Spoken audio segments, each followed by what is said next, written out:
ಗೌರವಾನ್ವಿತ ಮಾಧ್ಯಮ ಬಂಧುಗಳೇ, ಏನಿವತ್ತು ಈ ಒಂದು ಪತ್ರಿಕಾಗೋಷ್ಠಿಯನ್ನು ಕರೆದಿರೋ ಉದ್ದೇಶವಾದರೂ ಇಷ್ಟೇ. ರಾಮನಗರ ತಾಲೂಕಿನಲ್ಲಿ ಸುಮಾರು 1200ರಿಂದ 1300 ದಲಿತ ಪದವೀಧರರು ಏನು ನೋಂದಾವಣೆಯನ್ನು ಮಾಡಿಕೊಂಡಿದ್ದಾರೆ.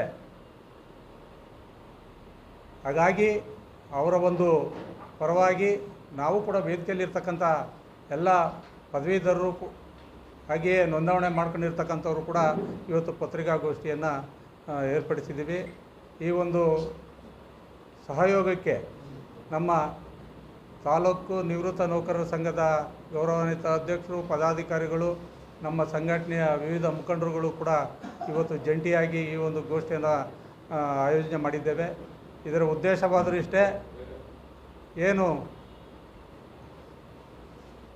5 ಪಂಚ ಗ್ಯಾರಂಟಿಗಳಲ್ಲಿ ಒಂದಾದಂಥ ಯುವ ನಿಧಿಯನ್ನು ಕೊಟ್ಟಿರ್ತಕ್ಕಂಥ ಕಾಂಗ್ರೆಸ್ ಪಕ್ಷದ ಅಭ್ಯರ್ಥಿಯಾಗಿರ್ತಕ್ಕಂಥ ರಾಮೋಜಿಗೌಡರನ್ನು ಬೆಂಬಲಿಸಬೇಕು ಈ ಸಾರಿ ಅಂತ ಹೇಳಿ ಈ ಒಂದು ಗೋಷ್ಠಿಯನ್ನು ಕರೆದಿದ್ದೇವೆ. ಸ್ನೇಹಿತರೆ, ಕಳೆದ 2012, 2018ರಲ್ಲಿ ಕೂಡ ರಾಮೋಜಿಗೌಡರವರು ಪದವೀಧರರ ಕ್ಷೇತ್ರದಲ್ಲಿ ಸ್ಪರ್ಧೆಯನ್ನು ಮಾಡಿದರು. ಮೂಲತಃ ಅವರು ಒಬ್ಬರು ಶಿಕ್ಷಕರಾಗಿ ಸುಮಾರು 17-18 ವರ್ಷ ಸೇವೆಯನ್ನು ಸಲ್ಲಿಸೋದ್ರ ಮುಖಾಂತರ ನಂತರದ ದಿನಗಳಲ್ಲಿ ಏನು ಶಿಕ್ಷಕರ ಸಮಸ್ಯೆಗಳು, ಪದವೀಧರರ ಸಮಸ್ಯೆಗಳು ಇವನ್ನೆಲ್ಲನೂ ಕೂಡ ಬಗೆಹರಿಸೋ ನಿಟ್ಟಿನಲ್ಲಿ ಹಲವಾರು ಕಾರ್ಯಕ್ರಮಗಳನ್ನು ಮಾಡೋದ್ರ ಮುಖಾಂತರ ಇವತ್ತು ಪದವೀಧರರ ಕ್ಷೇತ್ರದ ಕಾಂಗ್ರೆಸ್ ಪಕ್ಷದ ಅಭ್ಯರ್ಥಿಯಾಗಿ ಸ್ಪರ್ಧೆಯನ್ನು ಮಾಡಿದ್ದಾರೆ. ಅವರು ಏನು ಹಲವಾರು ಪದವೀಧರರ ಉಪಯೋಗಕ್ಕೆ ಬೇಕಾದಂಥ ಹಲವಾರು ಕೌಶಲ್ಯ ತರಬೇತಿಗಳಾಗಿರ್ಬೋದು ಅಥವಾ ಉದ್ಯೋಗ ಮೇಳ ಆಗಿರ್ಬೋದು, ಸುಮಾರು 30-35 ಸಾವಿರದಷ್ಟು ನಿರುದ್ಯೋಗಿ ಪದವೀಧರರಿಗೂ ಕೂಡ ಒಂದು ಉದ್ಯೋಗ ಮೇಳದಲ್ಲಿ ಕೆಲಸವನ್ನು ಕೊಡಿಸುವಂಥ ನಿಟ್ಟಿನಲ್ಲಿ ಕೂಡ ಕೆಲಸವನ್ನು ಮಾಡಿರೋದು ನಮಗೆಲ್ಲರಿಗೂ ಗೊತ್ತಿರ್ತಕ್ಕಂಥದ್ದು. ಹೀಗೆ ಹಲವಾರು ಪದವೀಧರರ ಸಮಸ್ಯೆಗಳು, ಶಿಕ್ಷಕರ ಸಮಸ್ಯೆಗಳನ್ನು ಒಳಗೊಂಡು ಇವತ್ತು ಆ ಒಂದು ಹಿತದೃಷ್ಟಿಯಿಂದ ಪದವೀಧರರ ಕ್ಷೇತ್ರದಲ್ಲಿ ಸ್ಪರ್ಧೆ ಮಾಡೋದ್ರ ಮುಖಾಂತರ ಪದವೀಧರರಿಗೆ ಏನಾರ ಸರಿಯಾದ ರೀತಿಯಲ್ಲಿ ನ್ಯಾಯವನ್ನು ಕೊಡಿಸ್ಬೇಕು ಅನ್ನೋ ಒಂದು ನಿಟ್ಟಿನಲ್ಲಿ ಕೆಲಸವನ್ನು ಮಾಡ್ತಾಯಿದ್ದಾರೆ. ಹಾಗೆಯೇ ನಾವು ಕೂಡ ಈ ತಾಲೂಕಿನ ಏನು ಪದವೀಧರರು, ದಲಿತ ಪದವೀಧರರು ಏನಿದ್ವಿ, ನಾವು ಕೂಡ ಇವತ್ತು ಮುಂಚೂಣಿಯಲ್ಲಿ ನಿಂತ್ಕೊಂಡು ನಮ್ಮ ಒಂದು ಇರುವಿಕೆಯನ್ನು ತೋರಿಸುವಂಥ ಒಂದು ನಿಟ್ಟಿನಲ್ಲಿ ಇವತ್ತು ಕಾಂಗ್ರೆಸ್ ಪಕ್ಷದ ಅಭ್ಯರ್ಥಿ ಆಗಿರ್ತಕ್ಕಂಥ ರಾಮೋಜಿಗೌಡರನ್ನು ಗೆಲ್ಲಿಸೋದ್ರ ಮುಖಾಂತರ ಏನು ಕೆಲವೇ ದಿನಗಳ ಹಿಂದೆ ರಾಜ್ಯ ಸರ್ಕಾರ ಖಾಸಗಿ ಕ್ಷೇತ್ರದಲ್ಲೂ ಕೂಡ ಮೀಸಲಾತಿಯನ್ನು ಕೊಡಬೇಕು ಅನ್ನೋ ಒಂದು ದೃಷ್ಟಿನಲ್ಲಿ ಏನು ಒಂದು ಆದೇಶವನ್ನು ಮಾಡಿತ್ತು. ಅದರ ಜೊತೆಗೆ ಗುತ್ತಿಗೆ ಆಧಾರದಲ್ಲಿ ಕೆಲಸ ಮಾಡುವಂಥ SC ST ಮತ್ತು ಹಿಂದುಳಿದ ನೌಕರರನ್ನು ಅಭ್ಯರ್ಥಿಗಳನ್ನು ಕೂಡ ಪರಿಗಣಿಸಬೇಕು ಅನ್ನೋ ಒಂದು ದೃಷ್ಟಿಯಲ್ಲಿ ಇವತ್ತು ಆಲೋಚನೆಯನ್ನು ಮಾಡ್ತಾಯಿದೆ. ನಾವು ಕರ್ನಾಟಕ ದಲಿತ ಸಂಘರ್ಷ ಸಮಿತಿಯವರು ಕೂಡ ಹಲವಾರು ವರ್ಷಗಳಿಂದನೂ ಕೂಡ ಖಾಸಗಿ ಕ್ಷೇತ್ರದಲ್ಲಿ ಮೀಸಲಾತಿಯನ್ನು ಕೊಡಬೇಕು ಅನ್ನೋ ಒಂದು ವಿಚಾರವನ್ನು ಮುಂದಿಟ್ಕೊಂಡು ನಾವು ಮಾಡ್ತಾಯಿದ್ದೇವೆ. ಅದ್ರ ಜೊತೆಗೆ ಈ ಒಂದು ಕ್ಷೇತ್ರದ ಅಭ್ಯರ್ಥಿಯಾಗಿರ್ತಕ್ಕಂಥ ಮತ್ತು ನಮ್ಮನ್ನು ಪ್ರತಿನಿಧಿಸ್ತಾ ಇರ್ತಕ್ಕಂಥ ಎಲ್ಲ ಪ್ರತಿನಿಧಿಗಳಿಗೂ ನಾವು ಒಂದು ವಿಚಾರಗಳನ್ನು ಇಟ್ಟಿದ್ದೀವಿ.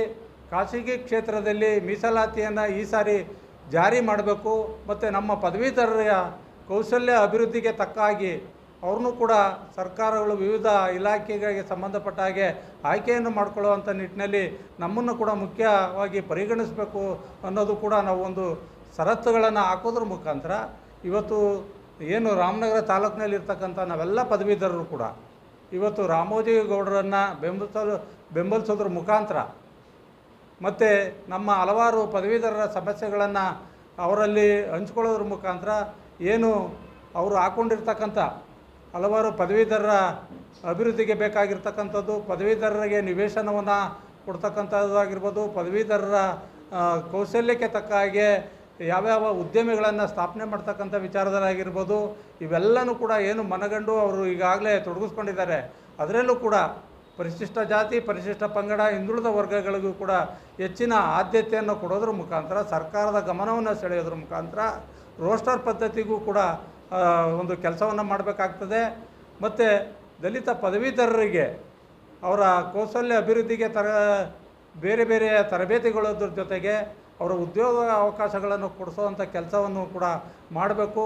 ಮತ್ತು ಆ ಮಾಡೋ ನಿಟ್ಟಿನಲ್ಲಿ ರಾಜ್ಯ ಸರ್ಕಾರ ಕೂಡ ಈಗಾಗಲೇ 1-2 ಹೆಜ್ಜೆ ಇಟ್ಟಿರೋದ್ರಿಂದ ಕಾಂಗ್ರೆಸ್ ಪಕ್ಷದ ಅಭ್ಯರ್ಥಿ ಆಗಿರ್ತಕ್ಕಂಥ ರಾಮೋಜಿಗೌಡರನ್ನ ಗೆಲ್ಲಿಸೋದ್ರ ಮುಖಾಂತರ ನಾವು ನಮ್ಮ ಏನು ಪದವೀಧರರ ಹಲವಾರು ಬವಣೆಗಳು ಸಮಸ್ಯೆಗಳಿವೆ, ಮತ್ತು ಖಾಸಗಿ ಕ್ಷೇತ್ರದಲ್ಲಿ ಮೀಸಲಾತಿ ಅಂತ ಕೇಳ್ತಕ್ಕಂಥ ಈ ಥರದ ಹಲವಾರು ಸಮಸ್ಯೆಗಳನ್ನು ಬಗೆಹರಿಸೋ ನಿಟ್ಟಿನಲ್ಲಿ ಅವರು ಕೆಲಸವನ್ನು ಮಾಡಬೇಕು ಅನ್ನೋ ಒಂದು ದೃಷ್ಟಿಯಲ್ಲಿ ಇವತ್ತು ನಾವು ರಾಮನಗರದಲ್ಲಿರ್ತಕ್ಕಂಥ ಏನು ಪದವೀಧರರು ನಾವೆಲ್ಲ ಇದ್ದೀವಿ. ಈಗ ನಮ್ಮಲ್ಲಿ ನಾವು ನಿನ್ನೆ ಮೊನ್ನೆ ಒಂದು ಪಟ್ಟಿ ಮಾಡಲಾಗಿ ಸುಮಾರು ನಮ್ಮಲ್ಲಿ 1000ರಿಂದ 1200 ಪದವೀಧರರು ರಾಮನಗರ ತಾಲೂಕಿನಲ್ಲಿ ನಗರದಲ್ಲಿ ನೋಂದಣಿ ಮಾಡ್ಕೊಂಡಿರೋದ್ರಿಂದ ನಾವು ಕೂಡ ನಮ್ಮ ಪ್ರಾತಿನಿಧ್ಯವನ್ನು ತೋರಿಸೋ ನಿಟ್ಟಿನಲ್ಲಿ ಮತ್ತು ನಾವು ಕೂಡ ಈ ಒಂದು ಪದವೀಧರರ ಕ್ಷೇತ್ರದ ಚುನಾವಣೆಯಲ್ಲಿ ಮುಖ್ಯವಾಹಿನಿ ಬರುವಂಥ ನಿಟ್ಟಿನಲ್ಲಿ ನಾವು ಇವತ್ತು ಈ ಒಂದು ಕಾರ್ಯಕ್ರಮವನ್ನು ಈ ಗೋಷ್ಠಿಯನ್ನು ಕರೆದು ಅವರಿಗೆ ಬೆಂಬಲವಾಗಿ ಇಡೀ ತಾಲೂಕಿನಲ್ಲಿ ಪದವೀಧರರ ಕ್ಷೇತ್ರದ ಅಭ್ಯರ್ಥಿಯಾಗಿರ್ತಕ್ಕಂಥ ರಾಮೋಜಿಗೌಡರನ್ನ ಬೆಂಬಲಿಸಿ ಮತ್ತು ಅವರಿಗೆ ಮತದಾನವನ್ನು ಮಾಡಿಸೋ ನಿಟ್ಟಿನಲ್ಲಿ ನಾವೆಲ್ಲ ಕೆಲಸ ಮಾಡಬೇಕು ಅಂತ ಹೇಳಿ ಈ ಒಂದು ಗೋಷ್ಠಿಯನ್ನು ಕರೆದಿದ್ದೇವೆ.